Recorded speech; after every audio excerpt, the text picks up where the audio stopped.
Olá pessoal, sejam muito bem-vindos a mais um episódio do Oncologia Descomplicada. Se você está acompanhando já a série de vídeos, você já sabe que esse aqui é o parte 2 de tratamentos oncológicos. Lá na parte 1 a gente falou um pouquinho sobre cirurgia, quimioterapia, imunoterapia, terapia-alvo, e hoje o vídeo vai ser um pouquinho mais curto porque a gente vai falar sobre hormonioterapia, radioterapia e medicina nuclear. Então bora lá começar falando sobre hormonioterapia. Quando a gente fala sobre hormonioterapia, uma dúvida que surge, principalmente nos pacientes que vão começar a fazer uso é: então quer dizer que eu vou tomar hormônio, né? Porque esse nome hormonioterapia parece que é uma terapêutica que envolve o uso de hormônios, né? Mas na verdade, a hormonioterapia, ela é exatamente o oposto a isso. Algumas neoplasias, como câncer de mama, câncer de próstata, estão diretamente associadas à incidência de hormônios que fazem aquela célula tumoral se multiplicar. É quando o tumor ele tem uma ligação direta com o hormônio para que ele cresça. Então, a hormonioterapia ela vai realizar exatamente o oposto. É uma terapia onde a gente deseja mitigar a ação de hormônios sobre este tumor. E para isso, existem alguns tipos de ação. Principalmente uma terapia que vai bloquear a ação do hormônio no tumor ou uma terapia que vai diminuir a produção deste hormônio no organismo. Mas vamos falar um pouquinho mais sobre isso agora. Então nós temos aqui uma célula tumoral, onde ela tem esses receptores, né? Essas setinhas aqui para dentro é como se fossem, vamos dizer assim, os receptores de hormônio, tá bom? Então, o hormônio, ele se liga na célula tumoral e, assim, o hormônio se multiplica. Temos aqui o tumor, né? Com seus receptores de hormônio, e aí o medicamento, ele vai se ligar neste receptor. Ele vai ter uma estrutura provavelmente semelhante ao hormônio e ele se liga neste receptor, impedindo assim que o hormônio se ligue no tumor. E aí, com isso acontecendo, a célula tumoral ela não irá se multiplicar e assim a célula será levada a uma apoptose, a morte. Um exemplo de medicamento que vai ter esse mecanismo é o tamoxifeno, que se utiliza bastante para câncer de mama, e a bicalutamida, que se utiliza também bastante para câncer de próstata, tá certo? Eu falei para vocês também de uma outra forma de tratamento, que é quando se reduz a concentração do hormônio no organismo. Que neste caso nós temos uma célula tumoral que ela depende do hormônio para crescer, porém o medicamento ele vem e diminui a concentração desse hormônio no organismo. Um exemplo desse medicamento é o anastrozol, que também é utilizado para câncer de mama. E aí uma curiosidade para vocês. Algumas pessoas fazem uso indiscriminado do anastrozol, sabe para quê? Para ganho de massa muscular. Houve um período da minha vida que eu trabalhei em farmácia de manipulação e chegavam muitas pessoas que pediam para manipular o anastrozol justamente para esse ganho de massa muscular. Porque como é que o anastrozol funciona? Ele vai impedir que a testosterona seja convertida em estrogênio. E para o caso do câncer tratado aqui, o câncer de mama, ele é ligado ao estrogênio, certo? Então, impedindo que a testosterona se transforme em estrogênio, a mulher vai ter menos estrogênio no corpo. Porém, com isso, haverá um aumento de testosterona no organismo, porque ele não será metabolizado em estrogênio. E aí, o aumento de testosterona vai levar um aumento da massa muscular, de desempenho. Só que isso é muito perigoso, certo? Você está submetendo o seu organismo a níveis desnecessários de testosterona e que não é uma alternativa saudável, certo? Então, se você vê alguém com essa prática, alerte sobre os riscos, porque é muito perigoso, tá certo? Vamos falar agora sobre radioterapia.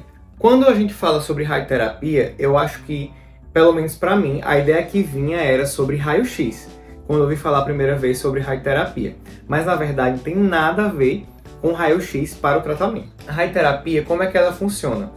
Existe uma máquina que ela vai emitir radiação sobre aquele tumor, sobre a região que está tumorizada.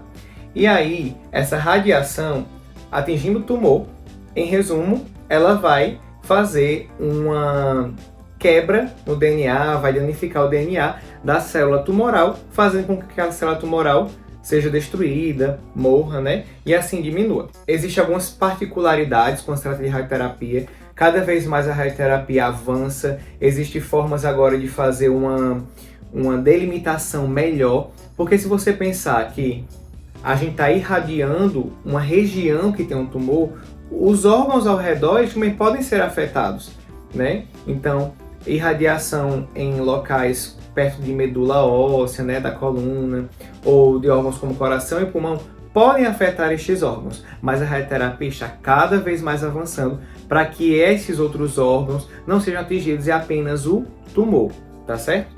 Eu trouxe essa imagem para vocês que é de uma malha que é feita, né, um molde que é feito, por exemplo, aqui no caso, vamos supor, de um câncer de cabeça e pescoço, onde ele delimita ali a região melhor que vai ser atingida.